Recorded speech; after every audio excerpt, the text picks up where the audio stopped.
Here's what I want you to do. I want you to go home, take all your takeout menus, and I want you to throw them away because we're going to show you how to make a delicious Asian dish quick and easy. Joining us now, personal chef Bill Collins, chefbill.com. You write cookbooks. You're kind of a Renaissance man, and we can make easy stir fry at home, right? Yes, we can. And the key to this is a little cutting and chopping of whatever it is you're doing. But one of the keys to making stir fry easier is to use a wok.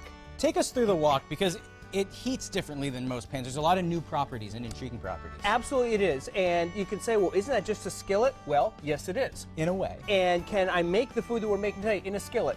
Yes, you can. So why would you want to have a wok?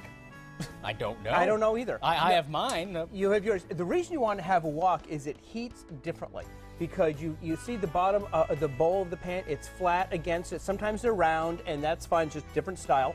But it comes to a point in the bottom like that, it's flat, but it's cooler up on the sides. The direct heat is right in the bottom, and you take advantage of the sides. So with a lot of stir-fry dishes, after you cook some of the things, if they're cooked or almost cooked all the way through, you actually just kind of push them up along the sides as you've got other food cooking in the bottom, and that's going to still keep them hot, and you have more direct heat on it, and you can kind of cook in stages, which is why, if you've ever had a chance to poke your head through or see an open kitchen in a Chinese or another Asian restaurant, you see much bigger woks, but that's what they're doing. They're doing it all in one pot. They're not taking out and taking a few parts of the dish out at once. They're pushing things up on the side and taking advantage of the direct heat and the lesser heat up around the edges. All right, well, let's dig in and dive in. What are we going to make? Well, we're going to make, and today all the foods are from our friends at Whole Foods in Hadley. Thank you. And I'm making an orange beef today with vegetables.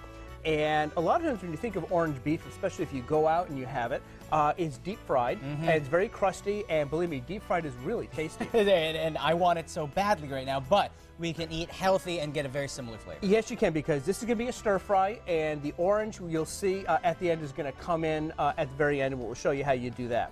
So what I've done is I've been marinating the beef here, and in this case I'm using sirloin tips that I cut into pieces. You can use so many kinds of beef. You can use sirloin, you can use flank steak. Each different type of beef has its qualities. A flank steak will be leaner, but it might be a little tougher, but it's still very good for a stir fry. So what I've done here, I've got the marinade here. I've got some soy sauce, or in this case I use tamari, which is identical to soy sauce, but for those people who are on a gluten-free diet, it's a great way to go because it doesn't have wheat in it. I've also got some marsala. The recipe also calls for sherry if you want to do it. It's a fortified wine. It's a little sweeter, gives it a bit of an oomph. But also, a key ingredient here is cornstarch, just about a tablespoon. Really? And that's what helps you thicken it. Oh, it's the thickening agent, I understand. And actually, you also notice when you go out to an Asian restaurant, sometimes the food has almost like a little glassy look to it. That's from the cornstarch, the thickener. That's one of the properties cornstarch gives off. And we don't want people to get concerned. It's not corn syrup, it's cornstarch. Exactly, it's cornstarch. So it's not high fructose corn syrup, it's not corn syrup, so it's been around forever. It's not bad. And it's an all-purpose type of thing. So we've got a wok here that's very, very hot. And I'm just putting in some canola oil, not olive oil, because you don't want olive oil on a very high heat. It can burn. Olive oil has a lower burning point than canola oil, and you can also use peanut oil if that's something that you have around your house. Exactly, just one of the heavy-duty oils. See, it's starting to smoke a little bit, so I'm going to drop in some of the beef to start it cooking. There it goes. In smaller batches. So once again, at the end of the day, you want something that has a high smoke point or boiling point. Exactly, because you don't want it, or high flash point, it's also called. You don't want it to burn and or catch on fire. How do you make it, because I can never master this, how do you make it so that the bottom of your pan isn't filthy and stuff stuck onto it by the end? Clean your pots. Okay, seriously? It's as simple as that. I mean, you can use a wire brush on it. It's not like well, if it's a cast iron type of thing, you can re-season it. But a lot of times there is a patina or a little built-in flavor to it because a lot of the woks are very old style, so different kinds of metals. This one is a stainless steel interior. It's not a traditional wok that you find in many Asian markets, but it'll still do the trick just fine. So clean it carefully, because also you don't want to remove any of the surface, especially if you have a non-stick one. So another way of doing it is put some water in there, bring it to a boil.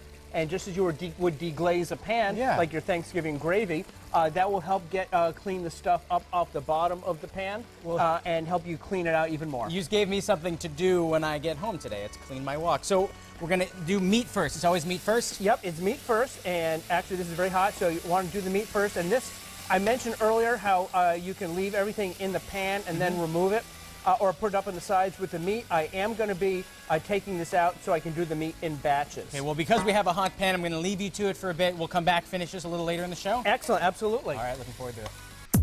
We're back with chef and author Bill Collins. We are finishing up our Asian-themed dish using our wok. Yes, and here's the thing I've already done is I had marinated the beef earlier, I browned it, but what I did, because it's the miracle of live television, That is true. I've already put in the vegetables, broccoli, red pepper, and onion. Is there a vegetable that doesn't go well in a stir fry? I can't think of one. Okay. So I'd have to say everything goes well in it. And I've experienced this before too. Frozen vegetables sometimes get very moist. Because they're going to gonna squeeze thaw out a out. lot of liquid. And so, but similarly, and as I was mentioning earlier, because actually that is a very profound question. Because talking about the different sides, if you throw all the vegetables in at the same time, in the case you've got these dense vegetables, broccoli, red pepper, and onions, they're going to cook just fine. But say you've got some summer squash or zucchini, if you put that in at the same time, because those have so much liquid, that's just turned into a mush fest. And we don't want that. We don't want that. So what you want to do is wait actually till near the end. Put them in, they'll warm through a little bit, and they'll have a little bit of crunch, because they're going to take longer. Same thing with carrots. Carrots would go in first. Cut small, otherwise you'll chip a tooth on a very hard carrot. The most dense things go first as a general rule. Exactly. So now, what I've got here is I've got the vegetables cooked. I put the beef on top, and I promised orange beef. You did. And so rather than putting in some orange extract, we're going to go with the zest of an orange. That's easy. And it's exactly easy. And so what I'm doing is I'm just popping this in, and I'm going to stir it around, and I'm just rewarming the beef because I cooked it earlier. It cooked partway through. You can cook it well done. You can cook it rare-ish, whatever your preference is. Now, Chef Bill, if I can interrupt you for a second, Yes. that might be the best zesting I've ever seen. And we're getting amazing shots of your zesting ability, but what you're not doing is you're not getting any of the white part in there. Right, and the white part is called the pith, and that's what gives you the bitterness. And so that's why if you have something, this is a microplane, but one of the very sharp zesters as opposed to one of the box graters, the problem with those is those are sharp but not sharp enough. So you end up rubbing a bit more and you get the white pith. And that's the bitter taste. That we is the don't bitterness. And so that's why when you do it like this, you get just it's so fragrant. And especially, again, our friends at Whole Foods and Hadley supplied the food. A nice organic orange is going to give you so much more oomph than so many other oranges. And so now I'm just heating this through. It is so fragrant. It and is. If people missed it earlier, Chef Bill, you had the pan on really hot, put on some canola oil, and then you cooked the beef through. Yes. And you marinated the beef, but that recipe is going to be on our website. Yes.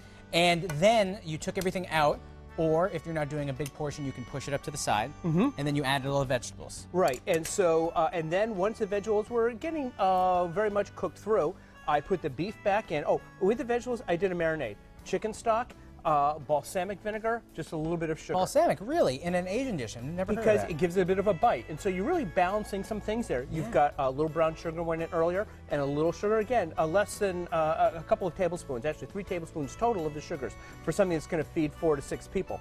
But the sweetness is counteracted with a bit of the bite from the balsamic. Now, to plate it, we have here some... I have some brown rice here.